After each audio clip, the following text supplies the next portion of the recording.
برادران ملت اسلامیہ، السلام علیکم ورحمۃ اللہ وبرکاتہ۔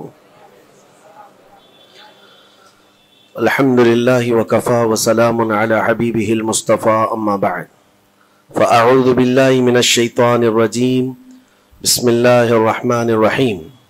ان اللہ وملائکتہ یصلون علی النبی یا ایہا الذین آمنوا صلوا علیہ وسلموا تسلیما۔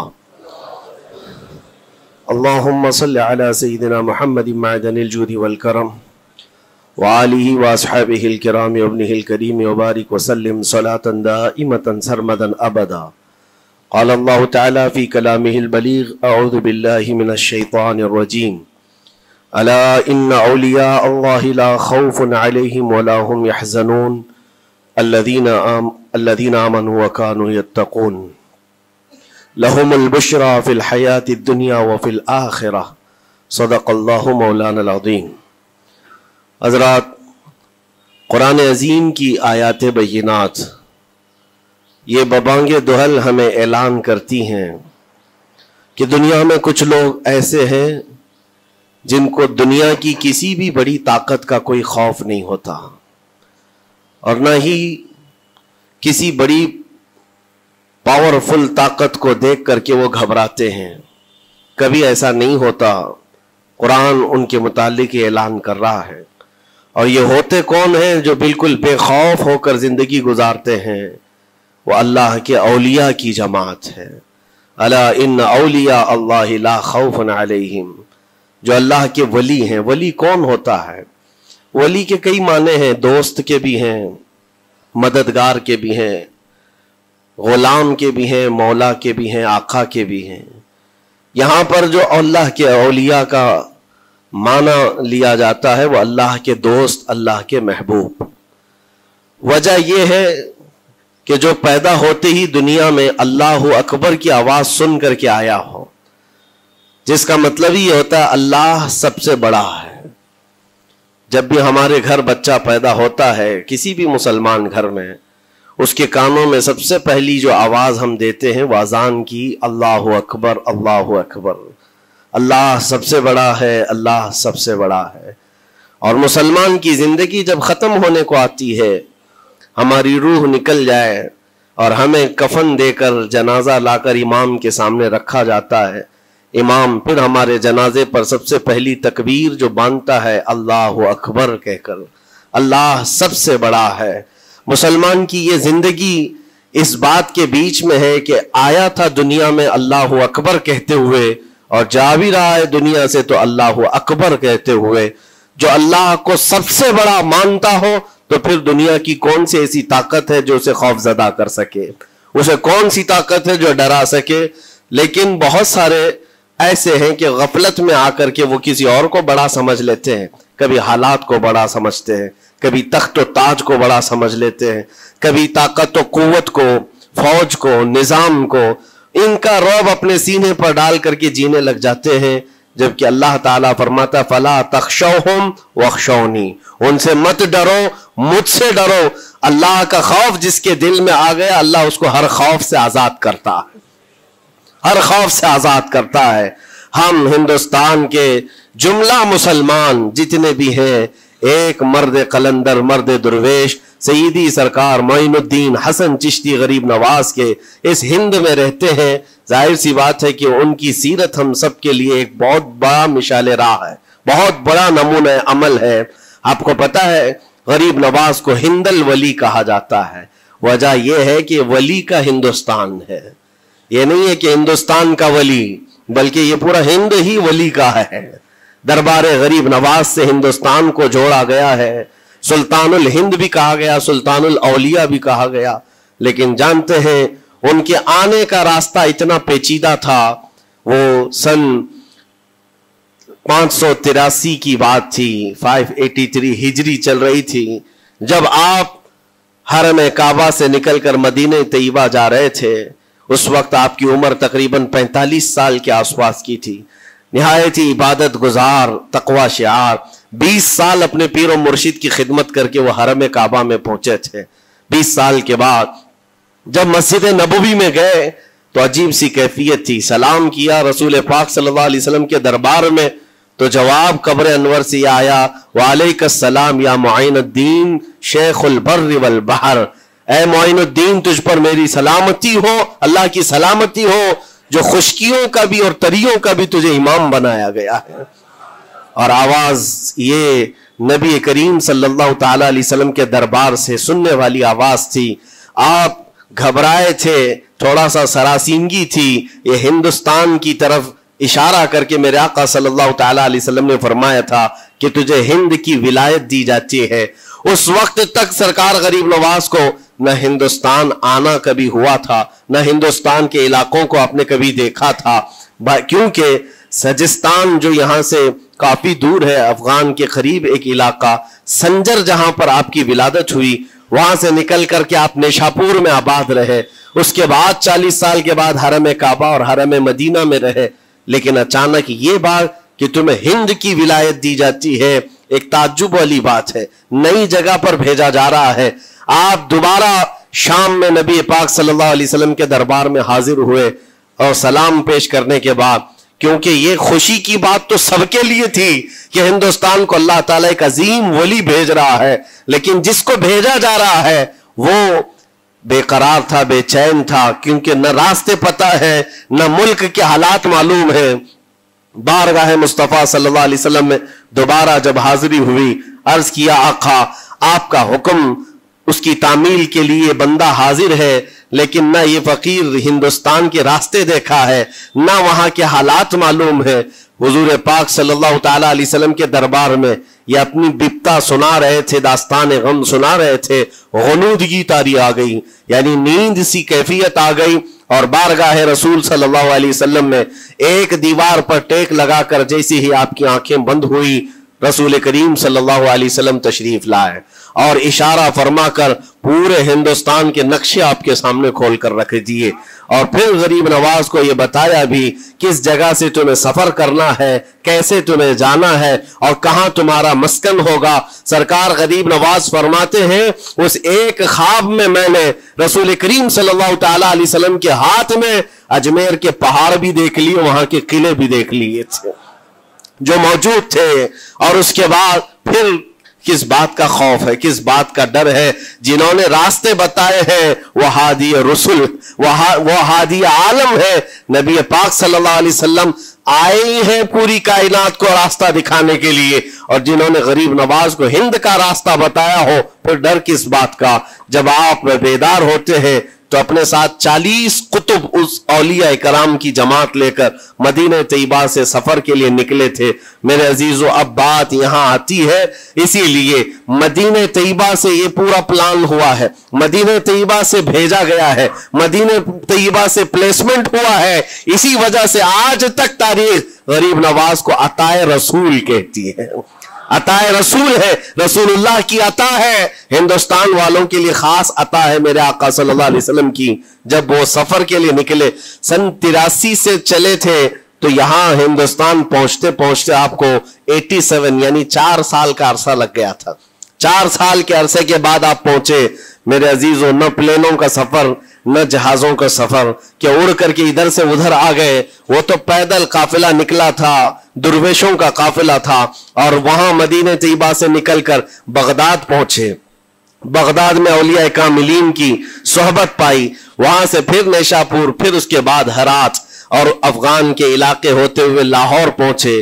لاہور میں سرکار داتا گنج بخش عالم رحمت اللہ تعالی علیہ کے دربار میں چلہ کشی فرمائی, وہاں سے دلی پہنچے. یہاں یہ پورا جو راستہ ہے 4 سال کا, میرے عزیز و تاریخ میں ہے. سرکار غریب نواز جس راستے سے چلتے جاتے تھے, جو کافر یا مشرک بھی دیکھتا وہ دائرہ اسلام میں داخل ہو جاتا تھا. نور الہی, نور وحدت کا ٹکڑا آپ کی جبین اقدس پر ایسا چمکتا تھا کہ لوگ جو آتے وہ پھر آپ کی صحبت سے دور کوئی جاتا نہیں تھا.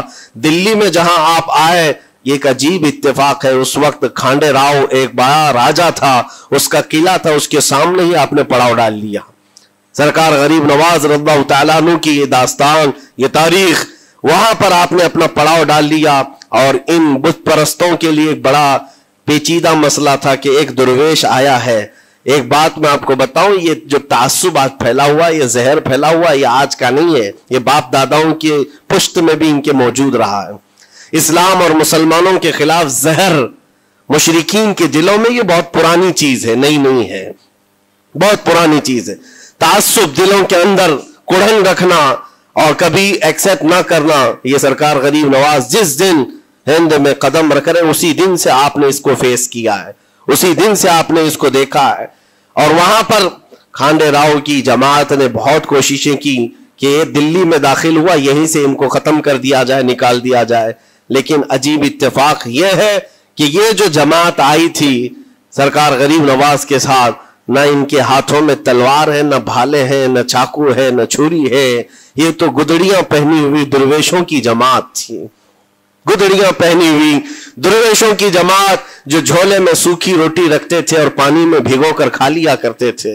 ان کے پاس نہ کوئی ہتھیار ہے، نہ کوئی سامان ہے، ہر سامان جنگ ہے، ان کو نکالا جائے تو کس بات سے نکالا جائے، ہمت بھی نہ ہوتی تھی۔ یہاں تک کہ جو آپ کو وہاں سے جانے کی بات کرنے کے لیے آتا تھا، تھوڑی دیر محفل میں بیٹھتا اور کھڑا رہتا اور کلمہ پڑھ کر پھر مشرف با اسلام ہو جاتا۔ دلی کے اندر ایک دن کے اندر 1000 لوگ اسلام میں داخل ہوئے تھے۔ سرکار غریب نواز رضی اللہ تعالیٰ عنہ نے تلوار سے اسلام میں داخل نہیں کیا ہے، نہ ہی کسی کو ڈرا دھمکا کر کے۔ وہ سوکھی روٹی کھانے والے کس بات سے ڈراتے لوگوں کو؟ ان کے پاس کون سا ایٹم بم تھا؟ یہاں موجود جو راجے مہاراجے تھے ان کے پاس فوج بھی تھے، ہاتھی بھی تھے، گھوڑے بھی تھے، سب کچھ تھا، لیکن آنے والا مرد قلندر کیا لے کر کے آیا تھا تاریخ میں بتایا جاتا ہے۔ یہ وہ زمانہ تھا جب شہاب الدین غوری ہند کے اوپر حملے کر کے یہاں پر آنے کی کئی مرتبہ کوشش کیا۔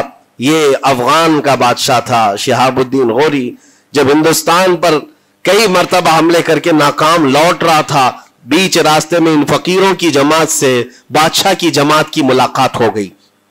سپاہی جا رہے تھے شکست کھا کر اور یہ درویشوں کا قافلہ ادھر آ رہا تھا، دیکھا پہچانی سی صورتیں لگتی ہیں، جا کر کے ایک سپاہی نے پوچھا بابا آپ لوگ کہاں جا رہے ہیں؟ تو بابا جو جماعت میں آ رہے تھے انہوں نے کہا ہندوستان فتح کرنے جا رہے ہیں۔ بڑی بات ہے، گدڑیاں پہنے ہوئے، پیون لگے کپڑے ہیں، جھولیاں لٹکائے ہیں، اور اس نے دیکھ کر کے کہا مارا سپاہی نے، کہا یہ دیکھتے ہو ہمارے بادشاہ کی فوج ہے، اس میں ہاتھی گھوڑوں کی تعداد دیکھو، ذرا سامان جنگ تو دیکھو، اس میں نیزے تلواروں کی چھنک تو دیکھو، اور آپ یہ چند فقیروں کی جماعت لے کر ہند فتح کرنے کی بات کر رہے ہیں۔ تب سرکار غریب نواز کے کانوں میں آواز آئی تو آپ نے کہا اس سے کہہ دو فرق یہی ہے، تم جب لڑنے کے لیے جاتے ہو تو یہی ہاتھی گھوڑے اور تلواروں کے بھروسے جاتے ہو، معین الدین صرف اللہ اور اس کے رسول کے بھروسے جا رہا ہے۔ ہمارے پاس جو طاقت ہے وہ اللہ اور اس کے رسول کے ساتھ ہونے کی طاقت ہے۔ آج کے زمانے میں غریب نواز کا یہ جملہ ہمارا حوصلہ بڑھا دیتا ہے، کوئی ہو یا نہ ہو اللہ ہمارے ساتھ ہے، اللہ ہمارے ساتھ ہے۔ حالات جتنے بھی بدلتے جائیں لیکن میرے عزیزو اللہ حی و قیوم ہر چیز کو دیکھ رہا ہے، اس سے کوئی چیز غافل نہیں ہے۔ بعض لوگوں نے یہ شوشے چھوڑنا شروع کر دیے کہ اب ان کا مستقبل کیا ہوگا، اب ان کا فیوچر کیا ہوگا، نئی حکومتیں آئیں گی، نیا نظام آئے گا، اب تمہاری نہ مسجدوں کی خیر ہے، نہ میناروں سے آواز آئے گی، نہ تمہاری اذانوں کا اور نہ ہی تمہارے نمازوں کا کچھ فیوچر ہے۔ یہ سب باتیں ان لوگوں کے ذریعے سے آ رہی ہے جو کسی کے فضلہ خار ہیں یا کسی کے الیکشن کے پیسے کھائے ہوئے لوگ ہیں۔ میں کہتا ہوں جو سچا مومن ہے وہ اس بات پر عہد کرتا ہے، کربلا کی سرزمین پر بھی اذان کی آواز بند نہ ہو سکی تھی، جہاں بہتا خون بھی بتا رہا تھا اسلام زندہ ہوتا ہے ہر کربلا کے بعد۔ آج بھی حالات اگر ہمارے موافق نہیں ہے تو میرے عزیزوں نسلوں میں کوئی تو آئے گا جو صلاح الدین بن کر کے ابھرے گا، نسلوں میں کوئی تو آئے گا جو غریب نواز کا غلام بن کر معین الدین بن کر کے نکلے گا۔ اس لیے کہ حالات ہر وقت ایک طرح کے نہیں ہوتے، ہم نے تاریخ دیکھی ہے اور رب تعالیٰ کا قانون ہے، کبھی بادشاہوں کو فقیر بنا دیتا ہے اور کبھی فقیروں کو بادشاہ کا منصب عطا کر دیتا ہے۔ جب سرکار غریب نواز دلی کے سرزمین پر آپ بیٹھے ہوئے تھے اپنے صوفیہ کی جماعت کے ساتھ، ایک دسترخوان لگا ہوا تھا،